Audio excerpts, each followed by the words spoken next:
Timnas Indonesia mengawali langkah mereka di Piala AFF dengan menjamu Kamboja. Tentu saja, pertandingan pertama sangatlah penting, mengingat di setiap turnamen, match pertama biasanya cukup sulit.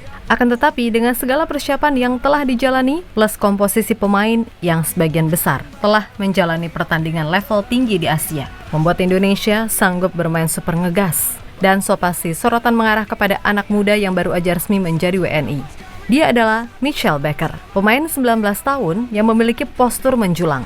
Menjalani debut di timnas senior langsung sebagai starter, di mana pemain yang di akhir tahun nanti akan resmi memulai petualangan di MLS bersama Colorado Rapids, sanggup membuat kesan perdana yang membungkam keraguan. Hal yang pada akhirnya juga disambut emosional oleh keluarganya. Yap, bagaimanapun Indonesia benar-benar mampu menampilkan permainan yang meyakinkan, terutama lewat cara mereka melakukan pressing yang edan, gila-gilaan banget. Sesuatu yang pada akhirnya juga menjadi alarm bagi rival terkuat di grup A, yaitu Vietnam.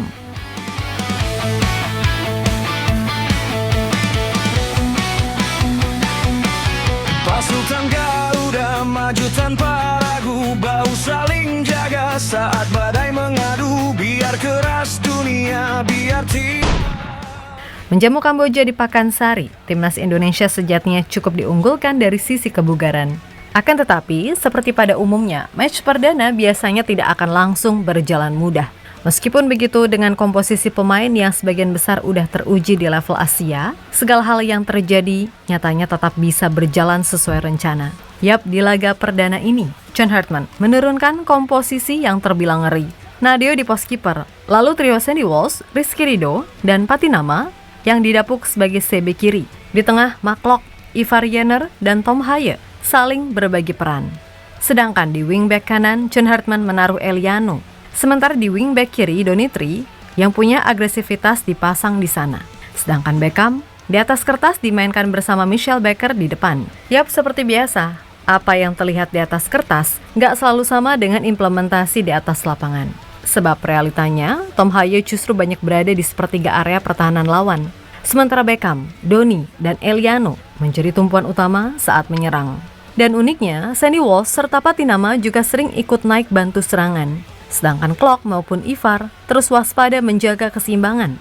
Intinya, sepanjang babak pertama, Kamboja nyaris nggak dikasih nafas dengan sistem yang dimainkan John Hartman.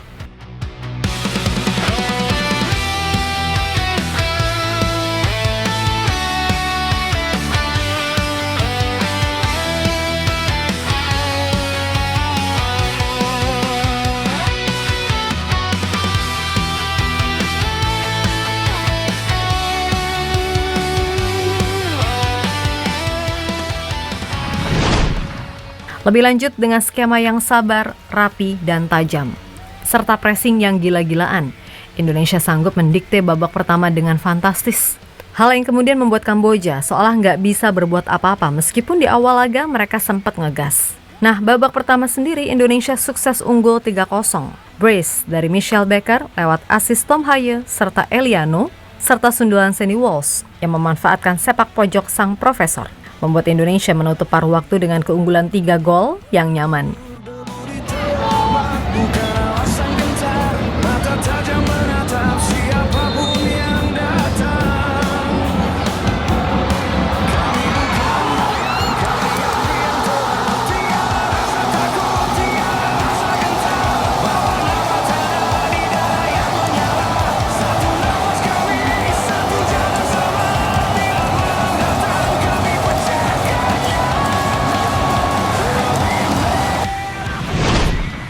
Masuk di babak kedua, Kamboja sempat mengejutkan lewat sebuah gol tidak terduga lewat skema sepak pojok. Akan tetapi, itu tidak membuat Indonesia panik, malah yang ada, mereka dituntut untuk lebih fokus karena bagaimanapun hal semacam itu nggak boleh terjadi di laga-laga berikutnya. Dan nggak berselang lama, Baker kembali mencetak gol, lagi-lagi memanfaatkan assist dari Tom Haye. Yap, Baker hat-trick gol, Haye hat-trick assist.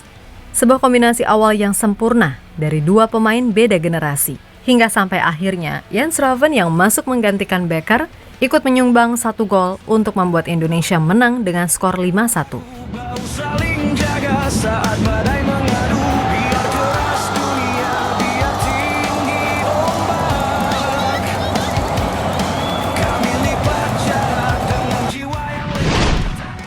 Sementara itu, selain kredit spesial yang khusus diberikan kepada Tom Haye, yang edan bener, ini staminanya meningkat drastis. Mitchell Baker yang semula diragukan karena memang statusnya yang belum pemain pro, justru sanggup membuktikan kalau John Hartman bukan tanpa alasan, ngotot meminta PSSI cepat untuk menaturalisasinya. Selain itu, Mitchell Baker pada akhirnya juga resmi jadi pemain pertama dalam sejarah Indonesia yang mencetak hat-trick di laga debutnya. Ia debut, langsung hat-trick dan MVP. Siapa yang nggak kaget coba? Selama ini postur tinggi buat striker Indonesia itu definisinya masih di kisaran 180-an cm. Gak ada yang nyiapin skenario kalau suatu hari bakal muncul striker setinggi 197 cm. Lebih tinggi dari Haaland dan baru berumur 19 tahun. Dan yang menarik nih, De Baker ini ternyata cuma mahasiswa yang kebetulan suka main bola sambil kuliah di Georgetown University. Pokoknya nggak ada yang nyangka jalur nyambi kuliah sambil main bola itu ternyata bisa bawa dia sampai ke titik ini.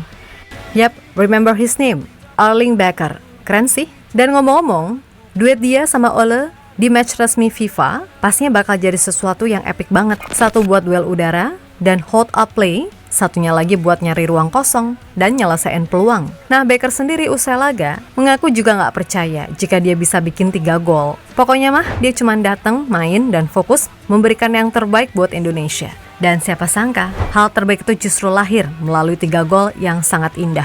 Sesuatu yang pastinya juga membuat kedua orang tuanya sangat bangga sekaligus terharu. Karena sang putra, yang sebelumnya cuma pengen kuliah sambil nyambi main bola, ternyata sekarang jadi bintang baru bagi sebuah negara berpenduduk 280 juta. Intinya jalan masih panjang, ini baru dimulai. Masih ada Singapura, masih ada Vietnam, serta kalau lolos semifinal ataupun final, masih ada Thailand, bahkan Malaysia. Tapi sekali lagi, ini adalah awal yang fantastis buat Baker. Dan pastinya dia akan mentraktir Tom Haye karena servis asis yang memuaskan, kan gitu.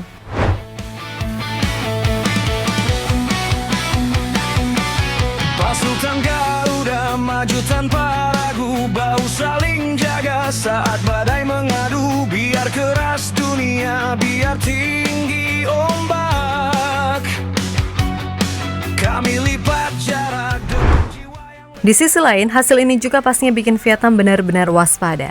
Karena meskipun status mayoritas pemain berasal dari Super League, tapi semua tahu mereka levelnya berbeda. Dan meskipun Vietnam masih mimpin klasemen, tapi hasil 5-1 pastinya membuat persaingan dijamin akan lebih ketat sampai akhir babak grup. Ya semoga aja tim ini terus grow up, jadi makin cair, efektif, dan pastinya kompak. Sehingga dengan begitu, probabilitas untuk jadi juara jadi makin gede, kan gitu.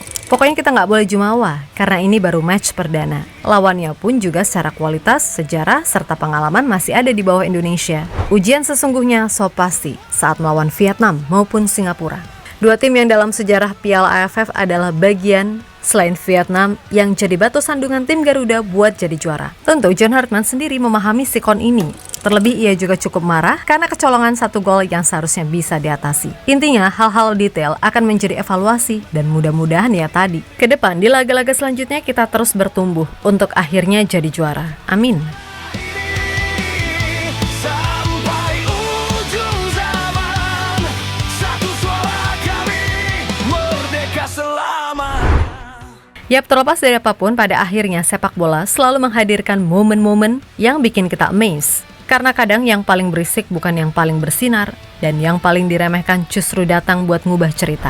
Mitchell Baker mungkin baru memainkan 1 pertandingan, tapi dalam semalam, namanya langsung melompat dari daftar pemain baru, menjadi nama yang mulai diingat banyak orang. 3 goals, 1 debut, 1 unforgettable night. Not bad for a first impression. Dan kalau match ini adalah halaman pertama, maka semoga halaman-halaman berikutnya jauh lebih indah buat dibaca. Sebab perjalanan besar selalu diawali dari 1 langkah yang kelihatannya sederhana, kan gitu. Pokoknya khusus buat De Baker, jangan cepat puas.